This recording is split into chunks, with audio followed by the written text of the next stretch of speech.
Welcome to Completing the Square. This is where we're going to convert equations from standard form to vertex graphing form. And this, well, like many other concepts, takes a little bit of practice. So just bear with me here. So what I did over in the side is I've got just a reminder of what a perfect trinomial square is. We're familiar with those. And then steps are pretty simple. I'm not sure how helpful they are, but I guess we'll find out. So first thing that we want to do is we want to separate the linear term, and that's the one with a degree of 1, and the constant. So you can see how we have a little space here. So I just spread everything out. Then we need to put something here to complete the square, the perfect trinomial square. And I've got up in the corner here what we do when it comes to the formula. So we take our b value, we divide it by 2, and then we square it. So 4 divided by 2 is 2, and 2 squared is 4. Now here's where it gets a little interesting. We cannot just randomly add something to an equation and keep it preserve the equality of it, because that's just not allowed, right? So what we have to do now is we have to compensate for adding the 4, okay?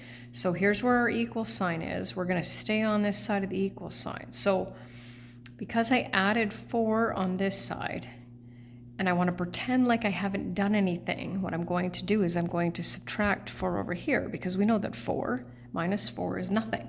So then I haven't changed I haven't changed it in a way that's, I'm going to say, illegal. So then we factor this, which we're familiar with, x minus 2 squared. 3 minus 4 is negative 1.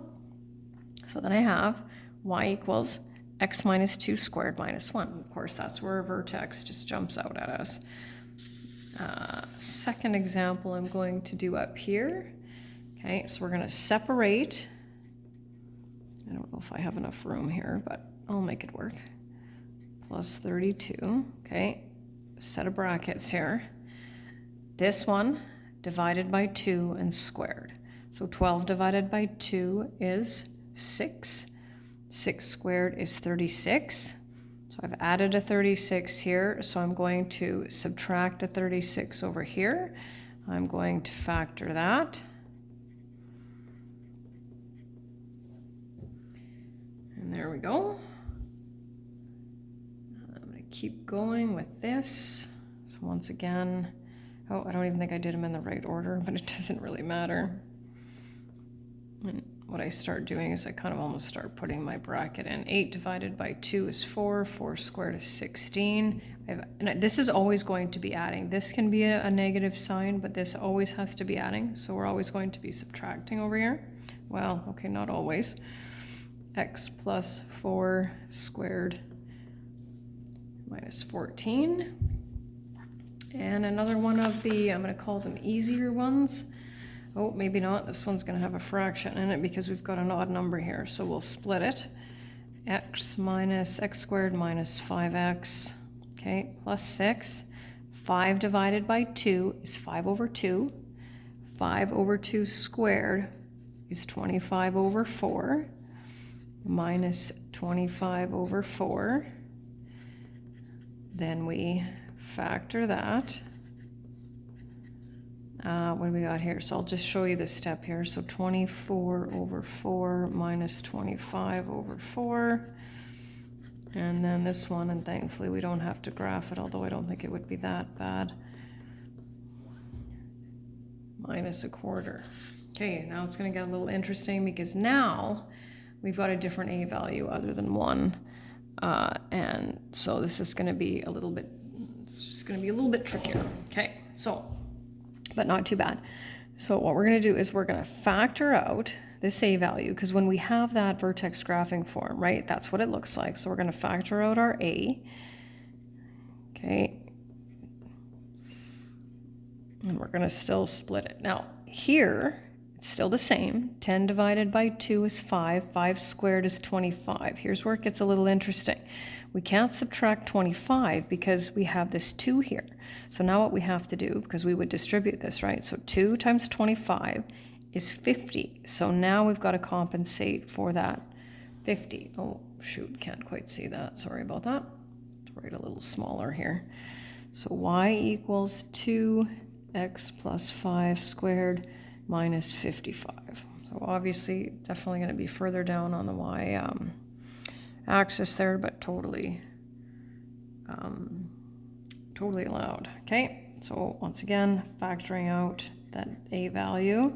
Gotta be careful. We factored out a -2 minus 2. Whoops, forgot the squared there. Split it. 2 divided by 2 is 1. 1 squared is 1.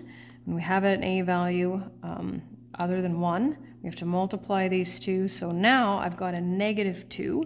So now in order to compensate for that, I have to add 2. Final answer, y equals -2, x minus 1 squared minus 1. And then a couple of fraction ones just for fun. Maybe I'll just slide it over there. Yeah, I'll try that. So pull out that 3 plus 4/3x stretch minus 2.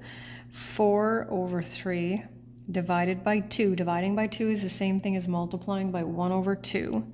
So multiplying by 1/2 gives me 4/6, which simplifies to 2/3. Squared is 4/9. Now I've got to multiply this times this, which gives me 12/9, which simplifies to 4/3. So then I have to, and you still can't see that. Well, I meant well. Y equals 3. And remember, when we're factoring our perfect trinomial square, we are taking the square root of that, right? And this is double the product of those. Minus 6/3 minus 4/3.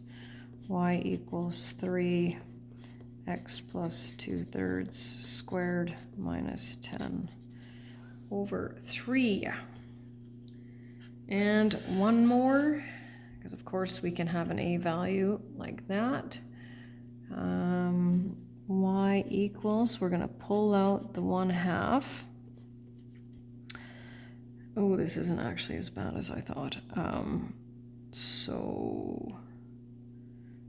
When we go 3 divided by 1/2, that's the same as 3 times 2. So 6 divided by 2 is 3 squared, oh, never mind, plus 9. So that's 9/2. Wait, there. Minus 10 minus 9/2. Okay, x plus 3 squared. And I'm just going to put this in here so that you can, whoops, that's not what I meant. Minus 9/2. 1